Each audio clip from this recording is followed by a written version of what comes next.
Hi friends, welcome to easy tips and stitch. ഇന്നിതാ ഒരു perfect round neck എങ്ങനെ നമുക്ക് സ്റ്റിച്ച് ചെയ്യാൻ നോക്കി. ഇത് ആദ്യം തന്നെ 2 ഇഞ്ച് വീതിയിലും 4 ഇഞ്ച് ലെങ്ത്തിലും നെക്ക് ഇവിടെ മാർക്ക് ചെയ്യുന്നുണ്ട്. അപ്പോൾ 2.25 വേണ്ടതാണ് ഞാൻ ഇവിടെ 2 ഇഞ്ച് മാർക്ക് ചെയ്ത് കേട്ടോ.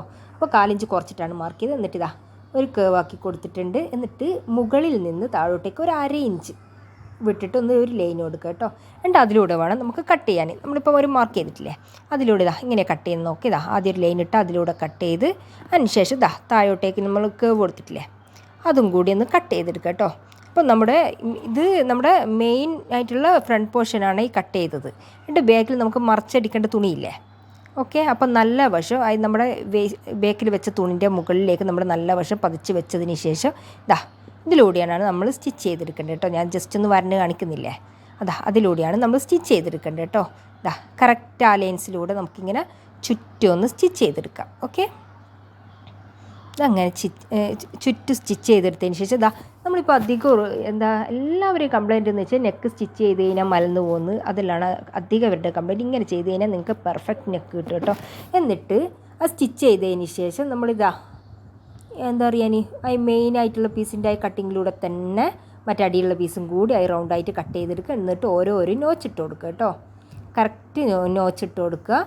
എന്നിട്ട് നോക്കിയേ, എന്നിട്ട് നമ്മുടെ ലൈനിങ് വെച്ചിട്ടില്ലേ, ലൈനിങ് അല്ല, നെക്കിൻ്റെ ബാക്കിലൊരു പീസ് വെച്ചിട്ടില്ലേ, ജസ്റ്റ് ഒന്ന് നേരെയാക്കിയിട്ട് പതിച്ച് കൈ കൊണ്ട് പ്രസ് ചെയ്ത് കൊടുക്കുക. എന്നിട്ട് ഈ തയ്യൽ തുമ്പടക്കം ഒരു പീസിൻ്റെ മുകളിലേക്ക് പതിച്ച് സ്റ്റിച്ച് ചെയ്ത് കൊടുക്കുക കേട്ടോ. റൗണ്ടായിട്ട് തന്നെ നോക്കിയേ, കറക്റ്റ് റൗണ്ടായിട്ട് തന്നെ പതിച്ച് സ്റ്റിച്ച് ചെയ്ത് കൊടുക്കുക. എന്നുവെച്ചാൽ പുറമേ ഉള്ളിൽ വെച്ച ലൈനിങ്ങിൻ്റെ ആ പീസ് പുറത്ത് കാണുന്നത് കൊണ്ടാണ് ഇങ്ങനെ ചെയ്യുന്നത്. ഇപ്പോൾ ലൈനിങ് വെച്ചിട്ടുള്ളൊരു നെക്കായാലും അപ്പോൾ ലൈനിങ് വെക്കാതെ ചെയ്യുന്നൊരു നെക്കായാലും ഈ ഒരു രീതിയിൽ നമ്മൾ ചെയ്ത് കഴിഞ്ഞാൽ നെക്കെല്ലാം നല്ല പെർഫെക്റ്റ് ആയിട്ട് തന്നെ കിട്ടും. എന്നുവെച്ചാൽ നെക്കിന് നമുക്ക് എത്രയാണോ അളവ് വേണ്ടത് ആ കറക്റ്റ് അളവ് തന്നെ നമുക്ക് ഇങ്ങനെ ചെയ്ത് കഴിഞ്ഞാൽ കിട്ടും കേട്ടോ. പക്ഷേ നമ്മൾ കട്ട് ചെയ്യുന്നതിന് ആ കറക്റ്റ് അളവ് കട്ട് ചെയ്യണേ, അതും കൂടി നമ്മൾ ശ്രദ്ധിക്കണം. കറക്റ്റ് അളവ് എന്ന് വെച്ചാൽ ഒരു 4 ഇഞ്ച് കുറച്ചിട്ട് കട്ട് ചെയ്യുക. അപ്പോൾ സ്റ്റിച്ചിങ്ങും എല്ലാം കഴിഞ്ഞ് കഴിഞ്ഞാൽ ആ കറക്റ്റായ ഒരു അളവ് തന്നെ കിട്ടും. എന്നിട്ട് നോക്കിയതാ പതിച്ച് സ്റ്റിച്ച് ചെയ്തതിന് ശേഷം ബാക്കോട്ടേക്ക് ഒരു തുണി ബാക്കോട്ടേക്ക് വെച്ച് കൊടുക്കുക. എന്നിട്ടൊന്ന് അയൺ ചെയ്ത് കൊടുക്കുക. എന്നിട്ട് ഫ്രണ്ടിൽ നിങ്ങളൊരു സ്റ്റിച്ച് കൊടുക്കുന്നുണ്ടെങ്കിൽ ഫ്രണ്ടിൽ തട്ട വെച്ചിട്ട് ചുറ്റൊന്ന് സ്റ്റിച്ച് ചെയ്ത് കഴിഞ്ഞാൽ നമ്മുടെ നെക്ക് റെഡി കേട്ടോ. അപ്പോൾ നിങ്ങൾക്ക് ഈ ഒരു കുഞ്ഞു വീഡിയോ ഇഷ്ടമായെങ്കിൽ ലൈക്ക് ചെയ്യുക, ഷെയർ ചെയ്യുക, കമൻറ്റ് ചെയ്യുക.